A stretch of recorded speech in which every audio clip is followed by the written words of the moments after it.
स्वर सुधा मंच पर प्रस्तुत है मुंशी प्रेमचंद की कहानियां। आज की कहानी है अभिलाषा। कल पड़ोस में बड़ी हलचल मची। एक पान वाला अपनी स्त्री को मार रहा था। वह बेचारी बैठी रो रही थी, पर उस निर्दयी को उस पर लेश मात्र भी दया न आती थी। आखिर स्त्री को भी क्रोध आ गया।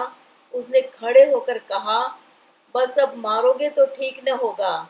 आज से मेरा तुझसे कोई संबंध नहीं।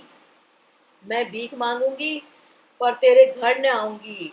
यह कहकर उसने अपनी एक पुरानी साड़ी उठाई और घर से निकल पड़ी। पुरुष काठ के उल्लू की तरह खड़ा देखता रहा। स्त्री कुछ दूर चलकर फिर लौटी और दुकान की संदूकची खोलकर कुछ पैसे निकाले। शायद अभी तक उसे ममता थी, पर उस निर्दय ने तुरंत उसका हाथ पकड़कर पैसे छीन लिए। हाय रे हृदयहीनता! अबला स्त्री के प्रति पुरुष का यह अत्याचार! एक दिन इसी स्त्री पर उसने प्राण दिए होंगे, उसका मुंह जोता रहा होगा, पर आज इतना निष्ठुर हो गया है, मानो कभी की जान पहचान ही नहीं। स्त्री ने पैसे रख दिए और बिना कहे सुने चली गई, कौन जाने कहाँ। मैं अपने कमरे की खिड़की से घंटों देखती रही कि शायद वह फिर लौटे, या शायद पान वाला ही उसे मनाने जाए, पर दो में से एक बात भी न हुई। आज मुझे स्त्री की सच्ची दशा का पहली बार ज्ञान हुआ। यह दुकान दोनों की थी। पुरुष तो मटर गश्ती किया करता था, स्त्री रात दिन बैठी सती होती थी। 10-11 बजे रात तक मैं उसे दुकान पर बैठी देखती थी। प्रातःकाल नींद खुलती तब भी उसे बैठी पाती। नोच खसोट काट कपट जितना पुरुष करता था, उससे कुछ अधिक स्त्री करती थी। पर पुरुष सब कुछ है, स्त्री कुछ नहीं। पुरुष जब चाहे उसे बाहर कर सकता है। इस समस्या पर मेरा चित्त इतना अशांत हो गया कि नींद आंखों से भाग गई। 12 बज गए और मैं बैठी रही। आकाश पर निर्मल चांदनी छिटकी हुई थी। निशानाथ अपने रत्न जटित सिंहासन पर गर्व से फूले बैठे थे। बादल के छोटे छोटे टुकड़े धीरे धीरे चंद्रमा के समीप आते थे और फिर विकृत रूप में पृथक हो जाते थे, मानो श्वेत वसना सुंदरिया उसके हाथों दलित और अपमानित होकर रुद्र करती हुई चली जा रही हूँ। इस कल्पना ने मुझे इतना विकल किया कि मैंने खिड़की बंद कर दी और पलंग पर आ बैठी। मेरे प्रियतम निद्रा में मग्न थे। उनका तेजमय मुखमंडल इस समय मुझे कुछ चंद्रमा से ही मिलता जुलता मालूम हुआ। वही सहास छवि थी जिससे मेरे नेत्र तृप्त हो जाते थे। वही विशाल वक्ष था जिस पर रखकर मैं अपने अंतःस्थल में एक कोमल मधुर कंपन का अनुभव करती थी। वही सुदृढ़ बाहें थी जो मेरे गले में पड़ जाती थी तो मेरे हृदय में आनंद की हिलोरें सी उठने लगती थी। पर आज कितने दिन हुए मैंने उस मुख पर हंसी की उज्जवल रेखा नहीं देखी। न देखने को चित्त व्याकुल ही हुआ। कितने दिन हुए मैंने उस वक्ष पर सिर नहीं रखा और न वह बाहें मेरे गले में पड़ी। क्यों? क्या मैं कुछ और हो गई, या पतिदेव ही कुछ और हो गए? अभी कुछ बहुत दिन भी नहीं बीते, कुछ 5 साल हुए हैं, कुल 5 साल, जब पतिदेव ने विकसित नेत्रों और लालायित अधरों से मेरा स्वागत किया था। मैं लज्जा से गर्दन झुकाए हुए थी। हृदय में कितनी प्रबल उत्कंठा हो रही थी कि उनकी मुख छवि देख लूं, पर लज्जावश सिर न उठा सकती। आखिर एक बार मैंने हिम्मत करके आंखें उठाई और यद्यपि दृष्टि आधे रास्ते से ही लौट आई, तो भी उस अर्ध दर्शन से मुझे जो आनंद मिला, क्या उसे कभी भूल सकती हूँ? वह चित्र अब भी मेरे हृदय पट पर खींचा हुआ है। जब कभी उसका स्मरण आ जाता है, हृदय पुलकित हो उठता है। उस आनंद स्मृति में भी अब भी वही गुदगुदी, वही सनसनी है। लेकिन अब रात दिन उस छवि के दर्शन करती हूँ।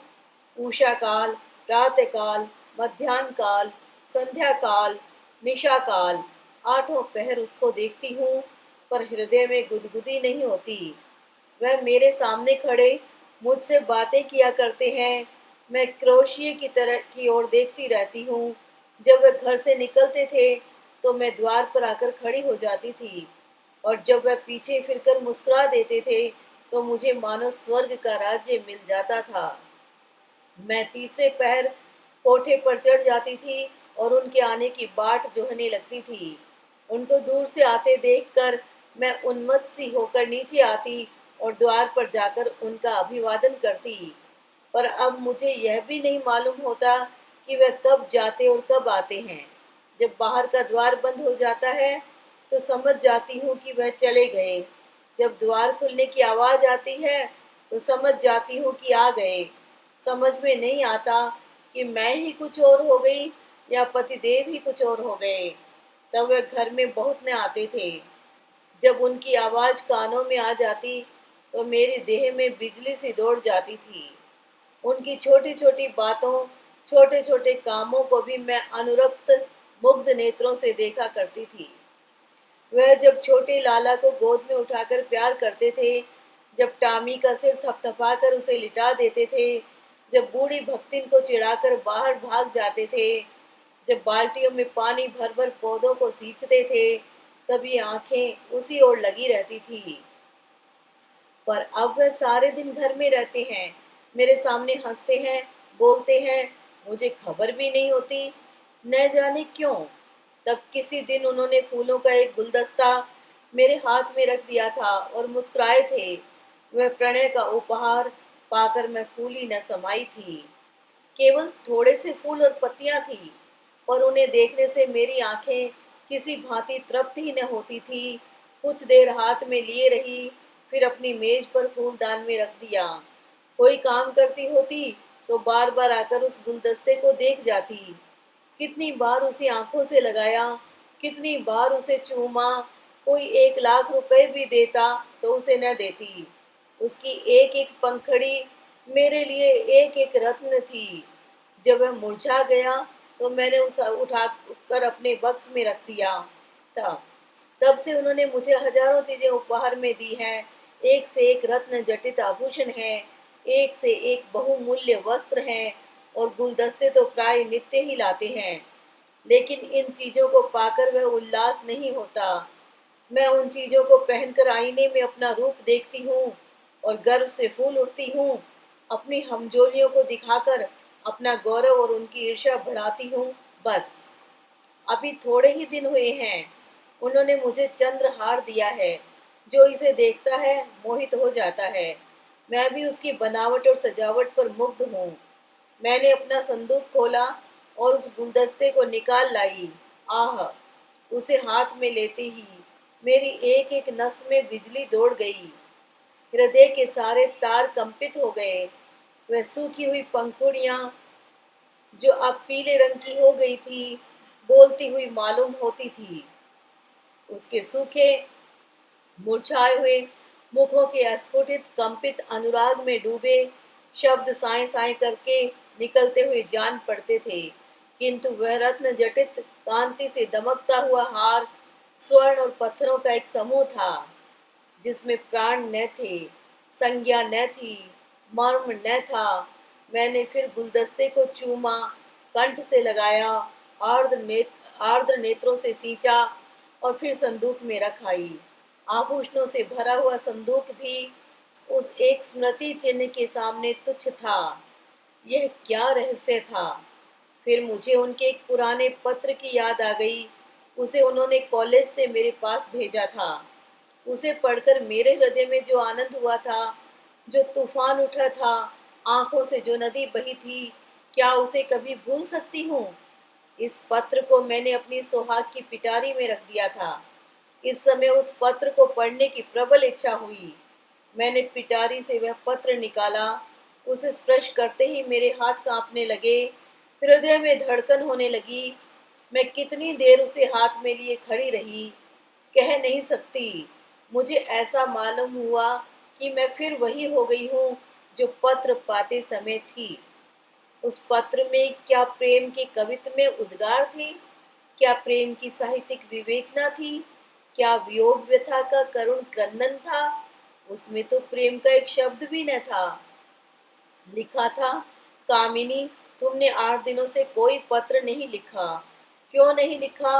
अगर तुम मुझे पत्र न लिखोगी तो मैं होली की छुट्टियों में घर न आऊंगा, इतना समझ लो। आखिर तुम सारे दिन क्या करती हो? मेरे उपन्यासों की अलमारी खोल ली है क्या? आपने मेरी अलमारी क्यों खोली?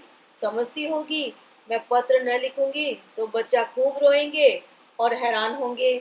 या इसकी परवाह नहीं, 9 बजे रात को सोता हूँ तो 8 बजे उठता हूँ। कोई चिंता है तो यही कि फेल न हो जाऊं।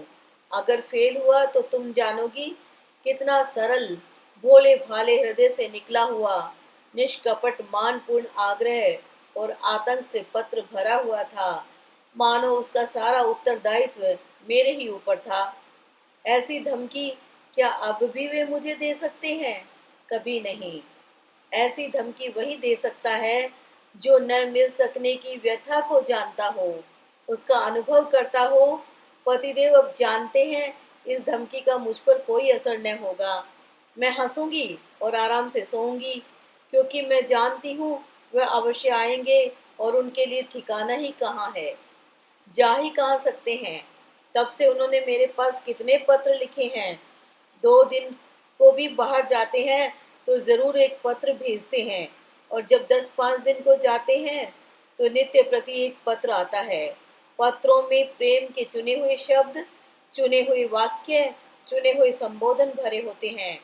मैं उन्हें पढ़ती हूँ और एक ठंडी सांस लेकर रख देती हूँ। हाय, वह हृदय कहाँ गया?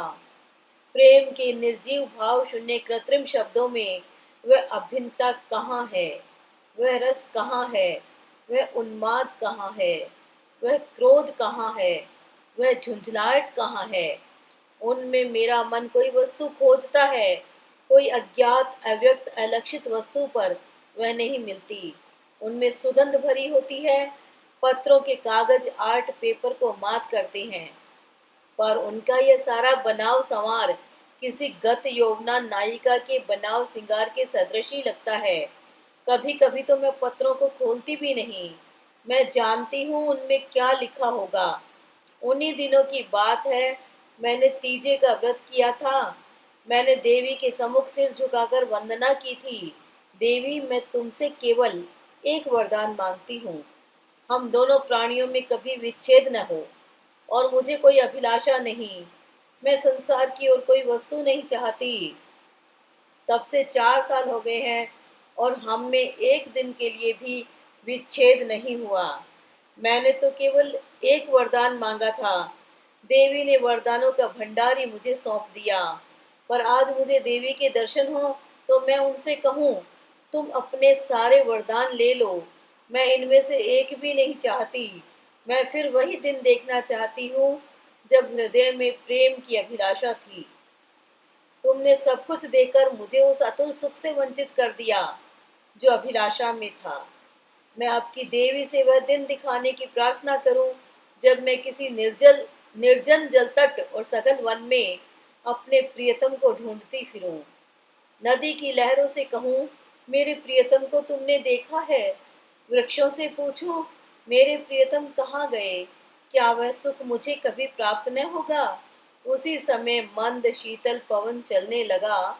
मैं खिड़की के बाहर सिर निकाले खड़ी थी। पवन के झोंके से मेरे केश की लटें बिखरने लगी। मुझे ऐसा आभास हुआ मानो मेरे प्रियतम वायु के इन उच्छ्वासों में हैं। फिर मैंने आकाश की ओर देखा। चांद की किरणें चांदी के जगमगाते तारों की भांति आंखों से आंख मिचौनी सी खेल रही थी। आंखें बंद करते समय सामने आ जाती, पर आंखें खोलते ही अदृश्य हो जाती थी। मुझे उस समय ऐसा आभास हुआ कि मेरे प्रियतम उन्हीं जगमगाते तारों पर बैठे आकाश से उतर रहे हैं। उसी समय किसी ने गाया, अनोखे से नेही के त्याग, निराले पीड़ा के संसार, कहाँ होते हो अंतर्ध्यान, लुटा कर सोने सा प्यार, लुटा करके सोने सा प्यार। यह पद मेरे मर्मस्थल को तीर की भांति छेदता हुआ कहाँ चला गया नहीं जानती।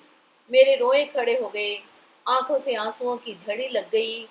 ऐसा मालूम हुआ जैसे कोई मेरे प्रियतम को मेरे हृदय से निकाले लिए जाता है। मैं जोर से चिल्ला पड़ी। उसी समय पतिदेव की नींद टूट गई। वह मेरे पास आकर बोले, क्या अभी तुम चिल्लाई थी? अरे, तुम रो रही हो, क्या बात है? कोई स्वप्न तो नहीं देखा? मैंने सिसकते हुए कहा, रोऊं न तो क्या हंसूं? स्वामी ने मेरा हाथ पकड़कर कहा, क्यों, रोने का कोई कारण है या यूं ही रोना चाहती हो? क्या मेरे रोने का कारण तुम नहीं जानते? मैं तुम्हारे दिल की बात कैसे जान सकता हूँ? तुमने जानने की चेष्टा कभी की है? मुझे इसका सान गुमान भी न था कि तुम्हारे रोने का कोई कारण हो सकता है। तुमने तो बहुत कुछ पढ़ा है, क्या तुम भी ऐसी बात कह सकते हो? स्वामी ने विस्मय में पढ़कर कहा, तुम तो पहेलियां बुझवाती हो। क्यों, क्या तुम कभी नहीं रोते? मैं क्यों रोने लगा? तुम्हें अब कोई अभिलाषा नहीं है? मेरी सबसे बड़ी अभिलाषा पूरी हो गई। अब मैं और कुछ नहीं चाहता। यह कहते हुए पतिदेव मुस्कुराए और मुझे गले से लिपटा लेने को बढ़े। उनकी यह हृदयहीनता इस समय मुझे बहुत बुरी लगी। मैंने उन्हें हाथों से पीछे हटाकर कहा, मैं इस स्वांग को प्रेम नहीं समझती। जो कभी रो नहीं सकता वह प्रेम नहीं कर सकता। रुदन और प्रेम दोनों एक ही रेत से निकलते हैं। उसी समय फिर उसी गाने की ध्वनि सुनाई दी, अनोखे से नेही के त्याग, निराले पीड़ा के संसार, कहाँ होते हो अंतर्धान, लुटा करके सोने सा प्यार, लुटा करके सोने सा प्यार। पतिदेव की वह मुस्कुराहट लुप्त हो गई। मैंने उन्हें एक बार कांपते देखा। ऐसा जान पड़ा उन्हें रोमांच हो रहा है। सहसा उनका दाहिना हाथ उठकर उनकी छाती तक गया। उन्होंने लंबी सांस ली और उनकी आंखों से आंसू की बूंदें निकलकर गालों पर आ गई। तुरंत मैंने रोते हुए उनकी छाती पर सिर रख दिया और उस परम सुख का अनुभव किया जिसके लिए कितने दिनों से मेरा हृदय तड़प रहा था। आज फिर मुझे पतिदेव का हृदय धड़कता हुआ सुनाई दिया। आज उनके स्पर्श में फिर स्फूर्ति का ज्ञान हुआ। अभी तक उस पद के शब्द मेरे हृदय में गूंज रहे थे, कहाँ होते हो अंतर्धान, लुटा करके सोने सा प्यार, कहाँ होते हो अंतर्धान, लुटा करके सोने सा प्यार।